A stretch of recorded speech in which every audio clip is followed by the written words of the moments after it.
The purpose of this video is to introduce the brand new Sony E-mount teleconverters, the 1.4x and the 2x converters. But first, let's talk a little bit about what a teleconverter actually is and what it does. First of all, a teleconverter is optical. There is a lot of glass in there on both sides. And so the purpose of a teleconverter is to increase your focal length or your field of view without having to change lenses. So when you add a 1.4 converter to this 7200-2.8 GMaster lens, it effectively becomes a 98 to 280 millimeter f4.0. Now here's the tricky thing though. The lens will still be shooting wide open to give you f4. When you move the lens away from the body for any reason, you lose light. And so the introduction of the teleconverter in between the body and the lens loses exactly one stop of light. In the case of the 2x converter, you lose two stops of light because it's farther. You're moving it further away.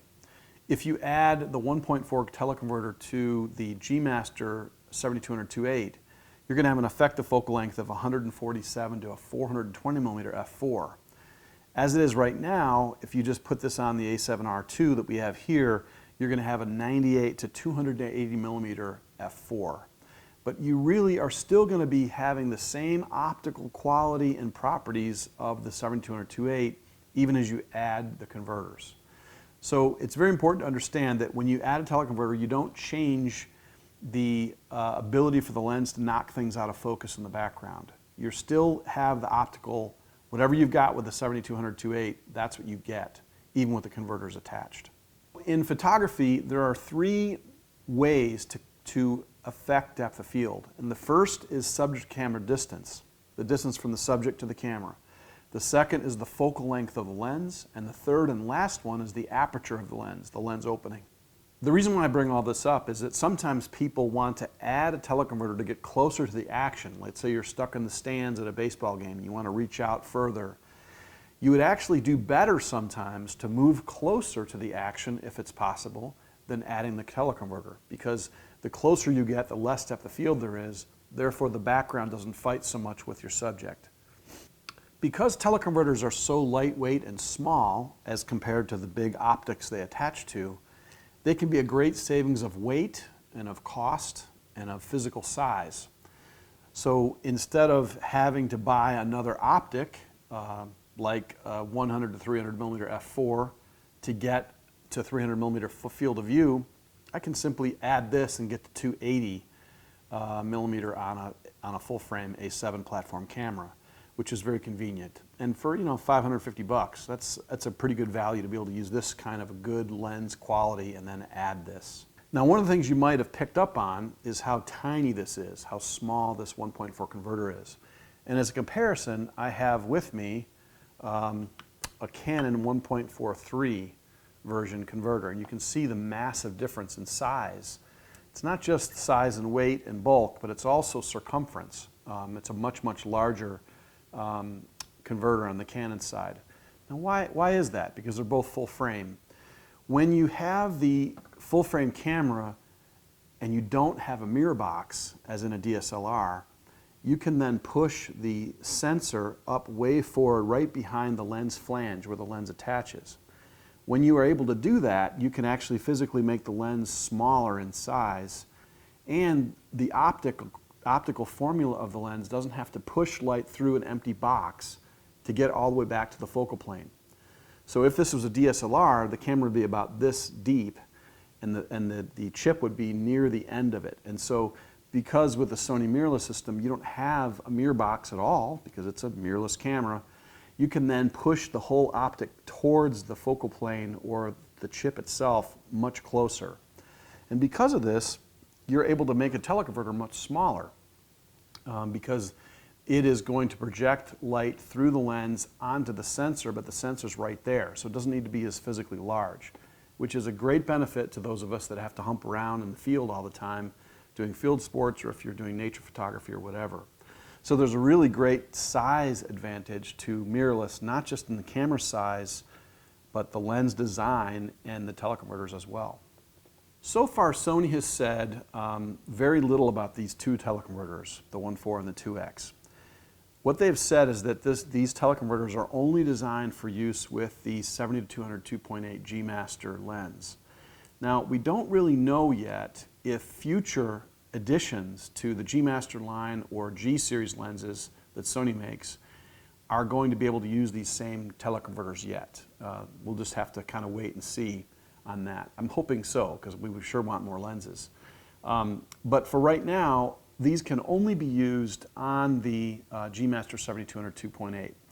Also, those of us that have been shooting Canon and Nikon for years know that you can stack teleconverters in Canon and Nikon depending on the vintage and era of the converters.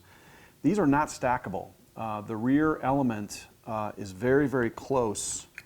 As you can see, there's glass right there. So there's no way to attach these together, which is a fairly common practice for news photography, extreme distance photography, nature.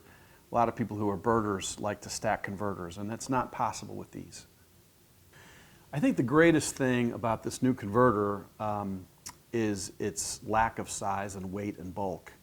The converter is just about the width of my pinky, and it adds very little in terms of bulk and weight to the 70-200 GMaster as it is. It's very, very nice, almost like it's not even there. And this is a great benefit to those of us that have to hump all day, whether we're covering a track meet or a baseball game or field sports or auto racing or whatever. It gets hot out there, and the less you have to carry, the better.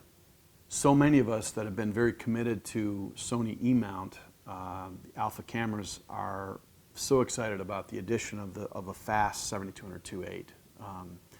It just allows many of us that work in sports, especially low light sports at night, to work and be able to have success with the cameras. And so now, the part that you've probably all been waiting for if you shoot sports or if you're birders, what about how they work and how about the speed of them? I have good news. When you attach the 1.4 converter onto the 70-200 GMaster, there is literally no difference that I can discern between the acquire speed and the actual autofocus speed and tracking ability of the lens as compared to just having the lens attached to the camera body.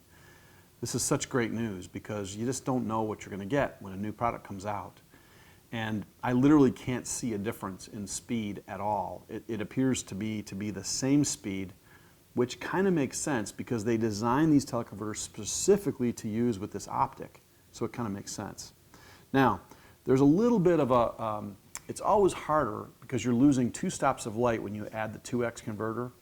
When you put the 2x on the 70-200 GMaster, your autofocus speed is still very good. I would estimate that it's 90% the speed it is that with the 1.4 or without a converter at all. However, your acquire speed is slightly retarded. So the only time this would really affect you is if you were shooting something, say like a heading in soccer. Sometimes you don't have a lot of time to figure out where the ball is going to land, and you need to acquire very quickly. I think the 2x is just a hair behind, a step behind the 1.4 in that regard, but you'd kind of expect that because there's now 4 times less light coming through the lens, and it's a little more difficult for the processor to figure out how to get focus quickly. So it's not a big surprise, but what is surprising is that there's no change whatsoever in the speed, in the acquire speed, or the ability to track focus with the 1.4. That is a huge thing. And for most sports photographers, most of us are really not going to the 2x. That's more of a nature thing. I think the 1.4 has always been a great happy medium to get a little bit longer and not give up a lot of speed. And so this is probably going to be more popular among sports photographers and news photographers doing photojournalism, stuff like that. But the 2x is still there, and it is a legitimate way to get to 405/6 with a GMaster lens, and so it's a great benefit. You know, over the last 2 to 3 years that I've been shooting Sony, so many people have said to me, my compatriots that are sports and news photographers, gosh, you know, I could see that system, but I can't see it without 2.8 zooms. And now the 2.8 zooms are here. The 24-70 GMaster and the 7200 are killer. They're really, really great optics. They're super sharp, super fast. They're really, really great for sports photography and really any other kind of photography you want to do. I just spent the last 2 days shooting 2 assignments, and The eye tracking ability of the 7200 is just flawless. It's really hard for me to find an unsharp picture in my take from yesterday's shoot, which I'm very tickled about. Sony is getting it, and most importantly, Sony is listening to professionals. They're asking all kinds of questions. They're doing surveys nonstop. They're really open, and they want to involve the photographer in the process of development and design of new equipment and new lenses and new cameras. And I'm very proud to be a part of that artisan program that is doing that. I hope you found that this video is helpful, and I hope that you'll consider buying the 7200 2.8 and especially the 1.4 converter. It's a really great addition to the full frame system, or even the A6300, which is a great camera to use with the GMaster lenses. Thanks so much for watching.